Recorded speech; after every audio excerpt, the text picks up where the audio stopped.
හැමෝටම සුබ දවසක්. අදත් ඔයාලව පිළිගන්නවා ඔයාලගේ ස්පෝකන් ඉංග්‍රීසි ලෙසන් එකට. ඉතින් අදත් අරගෙන ඇවිල්ලා තියෙනවා ඔයාලගේ දිනදා භාවිතයට අත්‍යවශ්‍ය වන හොඳ ඉංග්‍රීසි වාක්‍ය කීපයක්ම. ඉතින් වීඩියෝ එකේ අවසාන වෙනකම්ම රැඳිලා ඉන්න.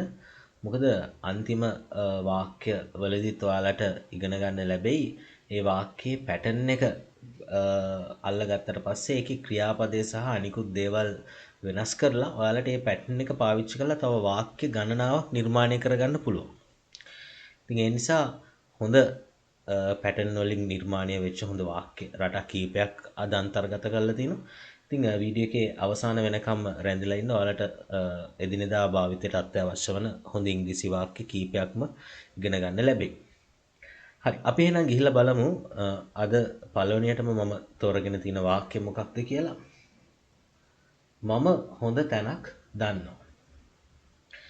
දැන් මෙහෙම බොහොම සරල වාක්‍යයක් ඉස්සෙල්ලාම මම තෝරගෙන තියෙනවා. ඔයාලට පේනවා ඇති. දැන් මම හොඳ තැනක් දන්නවා කියන එක අපිට ඉංග්‍රීසි වලින් බොහොම සරලව කියන්න පුළුවන් I know a good place. I know a good place. මම හොඳ තැනක් දන්නවා. දැන්නකෝ යාළුවෝ දෙන්නෙක් යාළුවෙක් එක්ක කතා කර කර ඉන්නවා කොයි හරි තැනක යන්න. එතකොට අනිත් කෙනාට මතක් වෙනවා තව හොඳ තැනක් තියෙනවා. එතකොට yeah I know a good place කියලා අපිට කියන්න පුළුවන්. මම හොඳ තැනක් දන්නවා. හරි අද දවසේ මම දෙවනියට තෝරගෙන තියෙන වාක්‍ය මම ඕනාවට වැඩියෙන් විශ්වාසයෙන් හිටියේ. මේක ටිකක් අමාරු වාක්‍යයක්. ඇත්තටම මේක අමාරු වාක්‍යයක් නෙමෙයි. මේක ගොඩක් අයට කියන්න ගියාම අමාරු වෙනවා. මොකද මේකට අවශ්‍ය කරන වචනය එන්නේ නැති නිසා. දැන් අපිට දෙයක් විශ්වාසයෙන් ඉන්නකොට අපිට ඉංග්‍රීසි වලින් කියන්න පුළුවන් confident කියලා. confident.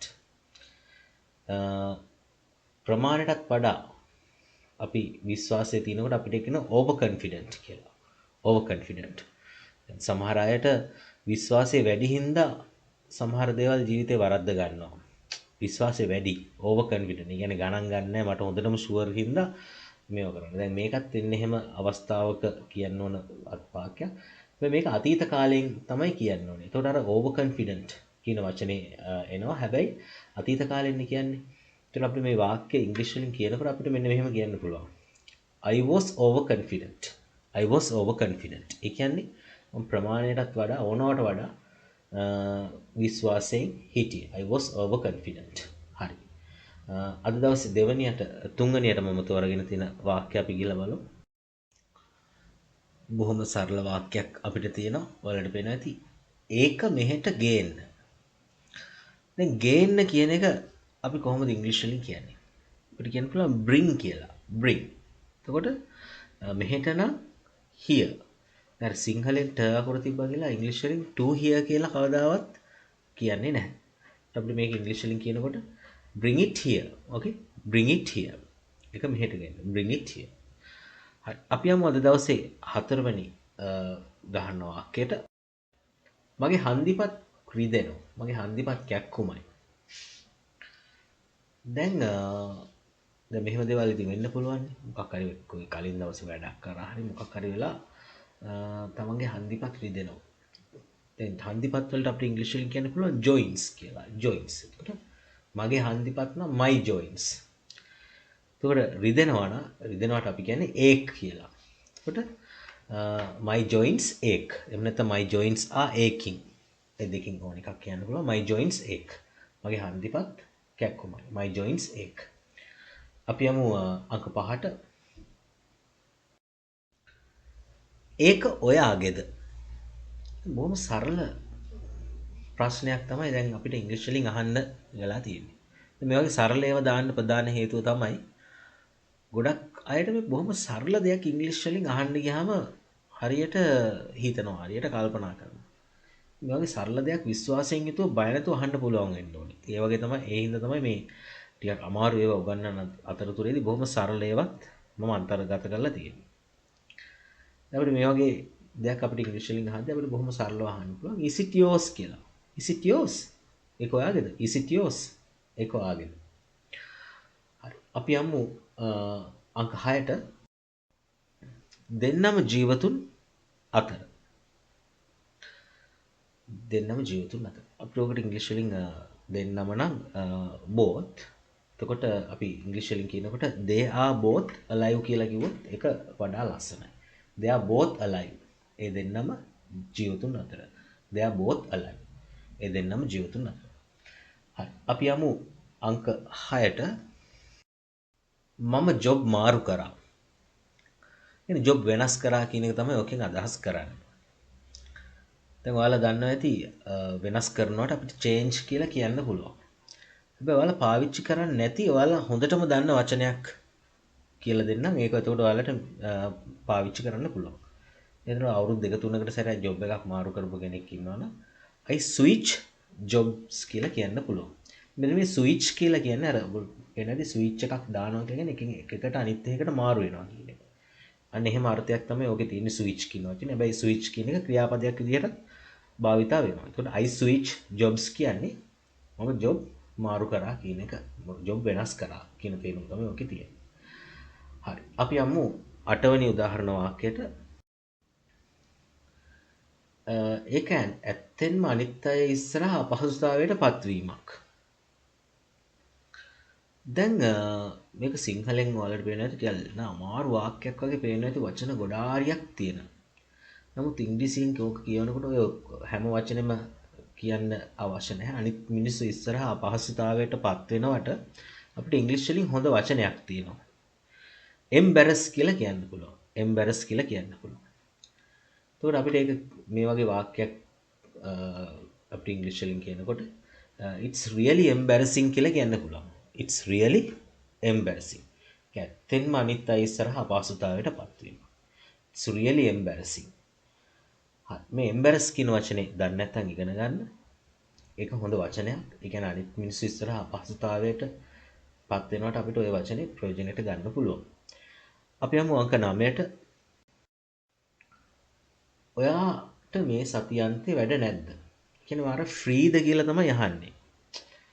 අර වැඩ නැද්ද කියලා අහන්නේ ඔයා මේ නිකන්ද ඉන්නේ කියලානේ අහන්නේ. කියනවා මේ සතියන්තේ නිකන්ද ඉන්නේ කියලා තමයි අහන්නේ. දැන් කොහොමද ඕක අපි ඉංග්‍රීසි වලින් අහන්න පුළුවන්? අපිට අහන්න පුළුවන් are you free this weekend? Okay. Are you free this weekend? මේ සතියන්තේ ෆ්‍රීද? Are you free this weekend? මේ සතියන්තේ ෆ්‍රීද? හරි. අපි යමුකෝ අංක 10ට. මට හැමදේම නැති වුණා. නැති වෙනවට කියන්නේ lost. එතකොට ඉංග්‍රීසි වලින් කියන්න පුළුවන් I lost everything. I lost everything. මට හැමදේම නැති වුණා. I lost everything. අංක 11. එයා ඔයා වෙනුවෙන් කොච්චර වෙලාවක් බලන් හිටියද? දැන් කොච්චර වෙලාවක් කියන එක කොහොමද අපි ඉංග්‍රීසි වලින් කියන්නේ? කොච්චර කාලයක් කොච්චර වෙලාවක් අපිට ඉංග්‍රීසි වලින් කියන්න පුළුවන් how long කියලා. මේ how long කියන එකෙන් තමයි පටන් ගන්න. දැන් බලන් ඉන්නවා කියන එකට මම දාන ක්‍රියාපදේ තමයි wait. wait. එතකොට how long අතීත කාලේ එන්නේ අහන්නේ how long did he wait for you? Okay. How long did he wait for you? ඔයා වෙනුවෙන් කොච්චර වෙලාවක් බලන් හිටියා? හරි. අපි යමු අංක 12ට. අපි සමහර විට වාසනාවන්ත ඇති. සමහර විට වාසනාවන්ත ඇති. නොවෙන්නත් පුළුවන් 50-50. එතකොට අපිට අර might කියන වචනය ප්‍රයෝජනෙට ගන්න පුළුවන්. එතකොට we might be lucky. Okay, we might be lucky. be එක දැම්මේ මොකද? lucky කියන එක adjective එකක්. නාම විශේෂණයක් නිසා be එක එන්නේ. ඉතින් අපි සමහර විට වාසනාවන්ත ඇති කියන එක තමයි ඔය we might be lucky කියන එකේ අදහස් කරන්නේ. ඒක හොඳ වාක්‍යයක්. හරි. අපි යමු අංක 13ට. මට සමහර විට අමතක වෙන්නේ නැති. මේකෙත් අර සමහර විට කියන හින්දා අපිට might හරි මේ හරි might හරි ওই වචන දෙකෙන් එකක් දාන්න පුළුවන්. මම might කියන වචනේ දානවා මේ කියන එකට වඩා. එතකොට අමතක වෙනවට කියන්නේ මොකද්ද? forget. එතකොට අමතක වෙලානේ අතීත කාලේ කියන්නේ අමතක වෙන්නේ නැති. එතකොට forget, forgot, forgotten. එතකොට අපිට මේ වාක්‍ය මෙන්න මෙහෙම කියන්න පුළුවන්. I might have forgotten. සමහරවිට අමතක වෙන්නේ නැති. I might have forgotten. හරි. අංක 14. දැන් කෙනෙක් අපිට හම්බ වෙනවා අපිට අහන්න ඕනේ මේ ඔයාලට මම මතකද කියලා. කොහොමද අපි ඉංග්‍රීසි වලින් අහන්නේ? අපිට අහන්න පුළුවන් do you remember me? Do you remember me? ඔයාලට මම මතකද? Do you remember me? හරි. අපි යනවා අංක 15ට. අපි මේ ව්‍යාපෘති ඉවර කරන්න හැදුවේ. දැන් ව්‍යාපෘතියට අපිට ඉංග්‍රීසි වලින් කියන්න පුළුවන් project කියලා. එතකොට මේ ව්‍යාපෘතිය නම් this project. අපි උත්සාහ කරානේ. අපි මේ ව්‍යාපෘති ඉවර කරන්න උත්සාහ කරා. ඔය හැදුවා කියන එකෙන් අදහස් වෙන්නේ ඕකනේ. එතකොට අපි try කියන වචනේ ප්‍රයෝජන ගන්න පුළුවන්. එතකොට අපිට ඉංග්‍රීසි වලින් කියද්දි we tried to finish this project. Okay? We tried to finish this project. අපි මේ ව්‍යාපෘති ඉවර කරන්න උත්සාහ කරා. අංක 16 මට ඊළඟ සතියට කලින් එයාට කතා කරන්න වෙනවා. ඊළඟ සතියට කලින් කියන එක කොහොමද අපි ඉංග්‍රීසි වලින් කියන්නේ? before next week කියලා කියන්න පුළුවන්. හැබැයි ඔයාලා දාන්න නැති වචනයක් තියෙනවා. by next week කියලා මම කියනවා. දැන් by කියන එක සමහර අය අදහස් කරන් ඉන්නවා මේ වන විට කියන එක. ඇත්තටම by කියන එකෙන් නියමාර්ථය තමයි කලින්. කලින් කියන එක තමයි එකෙන් by කියන එකෙන් අදහස් වෙන්නේ. එතකොට වෙනවා. කල යුතුයි කියන අර්ථයෙන් එතකොට I have to මොකද්ද I have to කතා කරන්න. call කාටද එයාට. එතකොට I have to call him by next week. I have to call him by next week. එතකොට මෙතන මේ by එක තිබ්බා කියලා එකකින් අදහස් වෙන්නේ ලබන සතිය වෙනකොට කියන එක. ලබන සතිය වෙනකම්ම ඉන්නේ නැහැ. by කියන එක තිබ්බොත් අනිවාර්යයෙන්ම ඊට කලින් තමයි වැඩේ වෙන්න ඕනේ. ඒක ගැන හොඳට දැනුවත් වෙන්න. මොකද by කියන එකේ මෙතන අදහස් කරන්නේ අර වෙන විට කියන එක නෙමෙයි ඊට කලින් කියන තේරුම තමයි ඔකෙන් අදහස් වෙන්නේ. අපි යමු අංක 17ට. මේ පෙට්ටිය උස්සන්න තරම් ඔයා ශක්තිමත් මදි.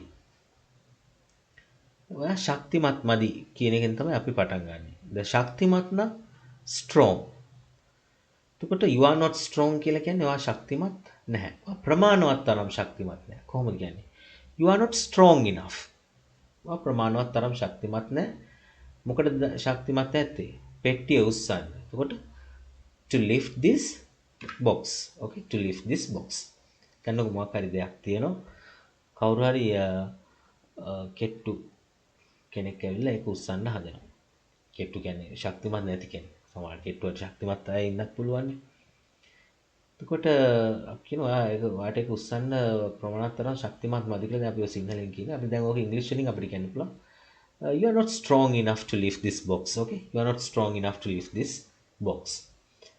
හරි. අපි යමු අංක 18ට. මම ව්‍යායාම කරලා ඉවර වුණාට පස්සේ ගොඩක් වතුර බොනවා. මම ගොඩක් වතුර බොනවා කියන එකෙන් තමයි පටන් ගන්න ඕනේ. දැන් ව්‍යායාම කරනවට මොකද්ද කියන්නේ? අපිට කියන්න පුළුවන් එක්සර්සයිස් කියලා කරනවා කියලා කියන්න පුළුවන්. දැන් ඔය එක්සර්සයිස් කරනවට කියන වචනයට වැඩිය අර වර්ක්අවුට් එකක් දැම්මා කියලා තමයි සාමාන්‍යයෙන් ගොඩක් අය කියන්නේ. ඉතින් මම ඒ වචනේ දාලා කියන්න. එතකොට අපිට මේ වාක්‍ය කියන්න පුළුවන් I drink a lot of water after I work out. Okay, after I work out. After I exercise කියලා කියන්නත් පුළුවන්. හැබැයි after I work out කියලා මෙතනින් අදහස් කරන්නේ අර ව්‍යායාම කරාට පස්සේ කියන්නේ. සම්පූර්ණ වාක්‍ය වලට මෙන්න මෙහෙම කියන්න පුළුවන්. I drink a lot of water after I work out. Okay. Okay. Moving on to the next example. මට පස්සේ කෝල් කරන්න අමතක කරන්න එපා. කියන්නේ අපි කෙනෙක්ට දෙන විධානයක්. අමතක කරන්න එපා කියලා තමයි අපි දැන් පටන් ගන්නෙ. කොහොමද කියන්නේ? Don't forget. Okay, don't forget. මොකක්ද අමතක කරා කියන්නේ? මට කෝල් කරන්න. To call me පස්සේ later.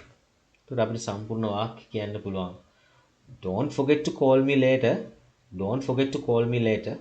මට පස්සේ කෝල් කරන්න අමතක කරන්න එපා. Don't forget to call me later. හරි. අපි යමු ඊළඟ උදාහරණ වාක්‍යයට. මට නිදා ගන්න අමාරු වුණා. අමාරු වුණා. මේ වගේ දෙයක් අපිට අපහසු වුණා, අපහසුතාවයක් තිබුණා.